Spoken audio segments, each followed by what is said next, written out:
Hello everyone, welcome to our Geography's World.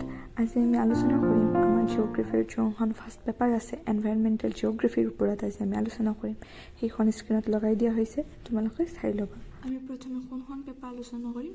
Geography of environment and development. ইয়াৰ আমাৰ unit 1-ৰ first আমাৰ টপিকটো হৈছে environmental geography, nature scope and significance. মানে কি কৈছে আমাৰ এনভাইৰনমেণ্টেল জিঅ'গ্ৰাফী, আমি অসমীয়াত ক'ম যে পৰিৱেশ ভূগোল। পৰিৱেশ ভূগোলৰ আমাৰ কি লাগে? এনভাইৰনমেণ্টেল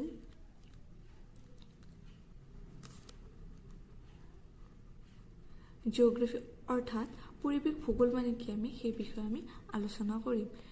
এতিয়া আমি পৰিৱেশ ভূগোল মানে আমি কি বুজোঁ? পৰিৱেশ ভূগোল মানে আমি বুজোঁ মানুহ আৰু পৰিৱেশৰ মাজৰ যিটো পাৰস্পৰিক সম্পৰ্ক, সেইটো অধ্যয়ন কৰাক আমি কি বুলি বুজোঁ? এনভাইৰনমেণ্টেল জিঅ'গ্ৰাফী বুলি আমি বুজোঁ। এনভাইৰনমেণ্টেল জিঅ'গ্ৰাফীত আমাৰ সাধাৰণতে কাৰ মাজৰ আমাৰ পাৰস্পৰিক সম্পৰ্কৰ বিষয়ে আমি অধ্যয়ন কৰোঁ। প্ৰাকৃতিক পৰিৱেশ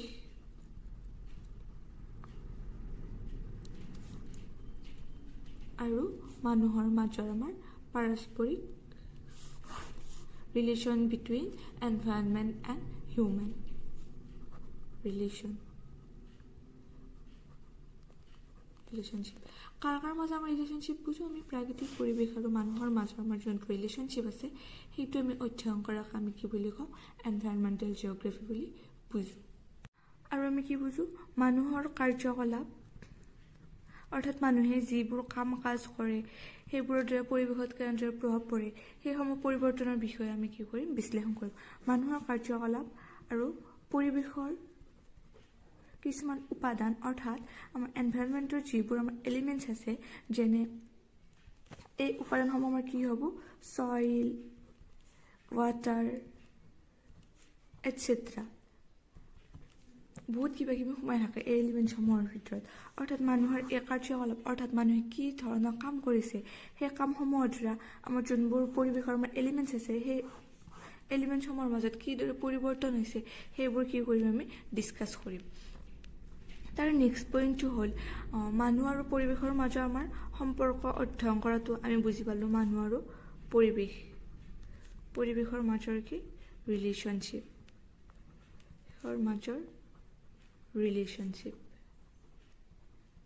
ৰিলেশ্যন। আৰু কি কৰিম আমি?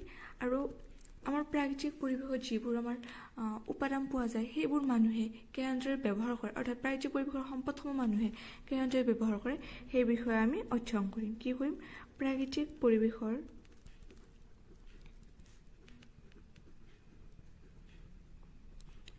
সম্পদসমূহ মানুহে কিদৰে ব্যৱহাৰ কৰে,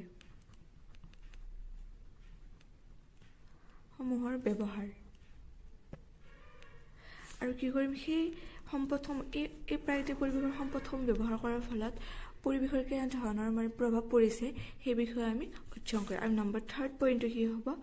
সেই সম্পদসমূহ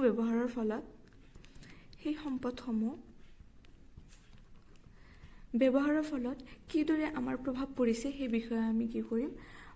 আমি অধ্যয়ন কৰিম। প্ৰভাৱ, এইখিনি আমি বুজি পালোঁ। যদি তোমালোকৰ এইখিনি কিবা বুজি নোপোৱা আছে, তেতিয়াহ'লে তোমালোকে মোক কমেণ্ট কৰি সুধিবা।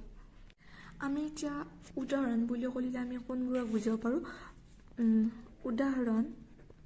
উদাহৰণ বুলিলে আমি বুজিব পাৰোঁ প্ৰাকৃতিক কাৰণৰ ভিতৰত আমি কোনটো বুজিব পাৰোঁ? আমাৰ ব্ৰহ্মপুত্ৰ নদীটোক আমি উদাহৰণস্বৰূপে ল'ব পাৰোঁ। এই ব্ৰহ্মপুত্ৰ নদীটো আমাৰ কি? ভূগোলৰ এটা পৰিৱেশৰ এটা মষ্ট এছেঞ্চিয়েল এটা পাৰ্ট হয়।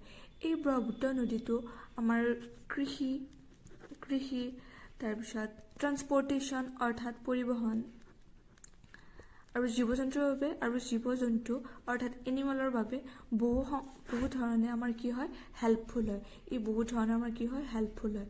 কিন্তু আমাৰ বছৰি বানপানী অহাৰ ফলত, আমাৰ বছৰি যোনটো বানপানী আহে, সেই বানপানীৰ ফলত ব্ৰহ্মপুত্ৰ নদীৰ বহুত ধৰণে ক্ষতিসাধন হোৱা দেখা পোৱা যায়।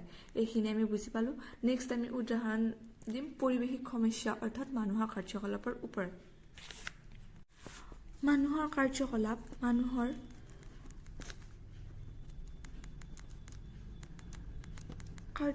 অৰ্থাৎ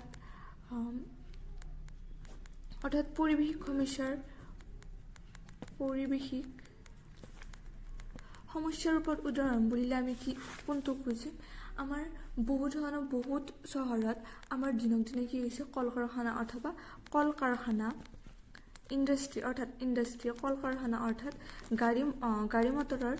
গাড়ী মটৰৰ সংখ্যা দিনক দিনে কি হৈছে বৃদ্ধি হৈছে এই দিনক দিনে বৃদ্ধি হোৱাৰ ফলত আমাৰ কি হৈছে তাৰ পৰা কল কাৰখানা অৰ্থাৎ গাড়ী মটৰৰ পৰা ওলোৱা ধোঁৱাৰ ফলত আমাৰ পৰিৱেশ কি হৈছে বিনষ্ট হৈছে যাৰ ফলত আমাৰ পৰিৱেশটো দূষিত হৈছে নম্বৰ 2 উদাহৰণ আমি এইটো পালোঁ এইখিনি আমাৰ ক্লিয়াৰ হৈছে এনভাইৰনমেণ্টেল জিঅ'গ্ৰাফি বুলিলে কি বুজো যদি কোনোবা কিবা বুজি পোৱা নাই মোক সুধিব পাৰা আমি এতিয়া কি আলোচনা কৰিম আমি এনভাইৰনমেণ্টেল জিঅ'গ্ৰাফি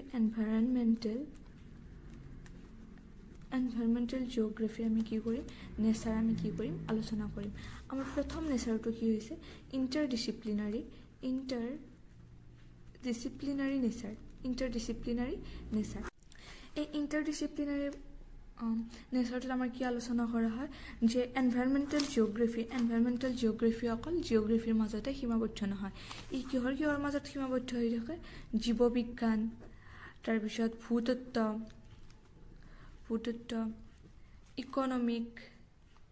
ইকনমিক আদিৰ মাজতো কি হয় সীমাবদ্ধ হৈ থাকে আমি উদাহৰণস্বৰূপে ক'ব পাৰোঁ যে ভাৰতৰ আমাৰ যোনটো বননাশ আছে বননাশৰ ফলত কি হৈছে আমাৰ অৰ্থনীতি আৰু জীৱ বৈচিত্ৰ্য দুয়োটাৰ ওপৰতে কি হৈছে প্ৰভাৱ পৰিছে ইকনমিক আৰু জৈৱ বৈচিত্ৰ্য দুয়োটাতে কি হৈছে প্ৰভাৱ পৰিছে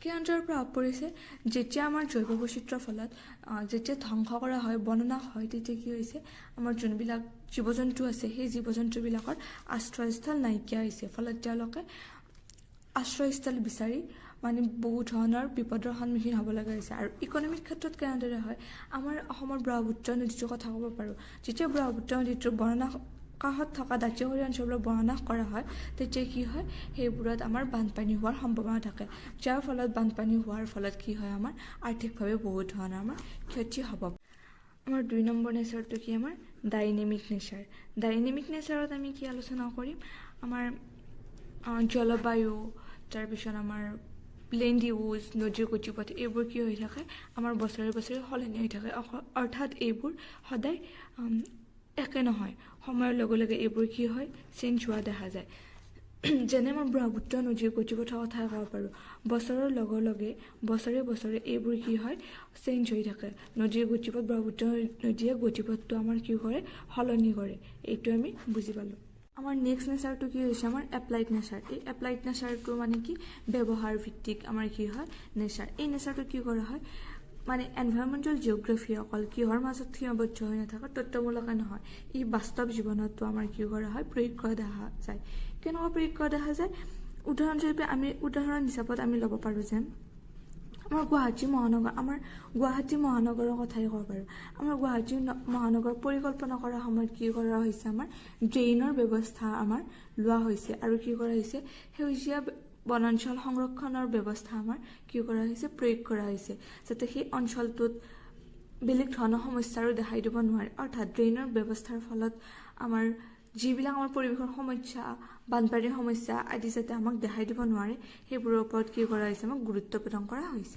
4 নম্বৰ পইণ্টটো আমাৰ কি হ'ব আমাৰ এনভাইৰনমেণ্টেল জিঅ'গ্ৰাফি আমাৰ কি কৰে পৰিৱেশ আৰু মানুহৰ মাজত এটা সুসম্পৰ্ক এটা গঢ়ি তোলাত আমাক সহায় কৰে পৰিৱেশ আৰু মানুহৰ মাজত এটা সুসম্পৰ্ক আমাৰ কি কৰে গঢ়ি তোলাত গুড ৰিলেশ্যন সুসম্পৰ্ক গঢ়ি তোলাত আমাক কি কৰে সহায় কৰে কেনেদৰে সহায় কৰে উদাহৰণস্বৰূপে আমি ক'ব পাৰোঁ যে পৰিৱেশ ভূগোলে কি কৰে এই প্ৰকৃতি আৰু অৰ্থাৎ মানৱ উন্নয়নৰ মাজত মানে যোনটো সম্পৰ্ক আছে সেইটো সমানভাৱে বিবেচনা কৰাত আমাক কি কৰে আমাক সহায় কৰে সেইটো আমি বুজি পালোঁ নেক্সট পইণ্টটো আমাৰ কি হৈছে ছাষ্টেইনেবল ডেভেলপমেণ্ট এই ছাষ্টেইনেবল ডেভেলপমেণ্টে কি কৰে আমাৰ বৰ্তমান জেনেৰেশ্যনৰ কথাকে অকল নুসুচায় কিহৰ ওপৰত সূচায় আমি যোনসমূহ প্ৰাকৃতিক সম্পদ আছে সেইবোৰ বৰ্তমান জেনেৰেশ্যনটো আমাৰ ব্যৱহাৰ কৰাৰ লগতে আমি যাতে ভৱিষ্যতৰ প্ৰজন্মৰ বাবেও আমি যাতে সাঁচি থ'ব পাৰোঁ সেইটোৰ ওপৰত কি কৰে আমাক গুৰুত্ব প্ৰদান কৰাত আমাৰ সহায় কৰে আমি যোনবিলাক আমাৰ নেচাৰ আছে সেইকেইটা আমি আলোচনা কৰিলোঁ আজিলৈ এইখিনিয়ে নেক্সট ক্লাছত আমি স্ক'পৰ বিষয়ে আৰু গুৰুত্বৰ বিষয়ে আমি অৰ্থাৎ ছিগনিফিকেঞ্চৰ বিষয়ে আমি আলোচনা কৰিম আজিলৈ ইমানেই